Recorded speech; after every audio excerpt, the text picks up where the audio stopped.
from Full Gamut Defense Arts. Click down for a link to his page. So now we're just going to, I'm going to have Troy kick at me because we're going to be doing counters for kicks. Answering back with kicks. If he's going to land it, I immediately want to answer back. Now, it also helps when Troy kicks if I answer back different levels. Different sides. This is the common one you see. You'll see, well, we're in the same stance right now, but if I check, same thing. So if you go, right back, here, right back. Now if I'm starting to check it, same concept.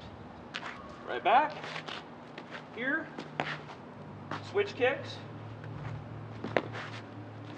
Okay, same thing. I can fake a switch kick, come back that way. Just keeping him guessing. And we have one last move here. I call it, it's the check hop kick.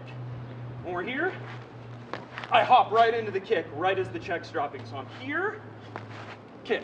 So before that foot even touches. Yep, before that's dropping, this hip's getting ready to turn over, and the kick is landing the same time as my left foot drops. Yep, so we're here. We go higher.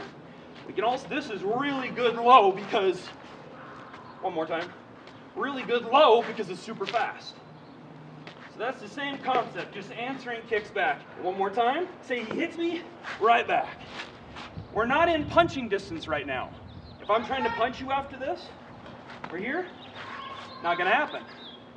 So you have to figure out which techniques to use for each situation.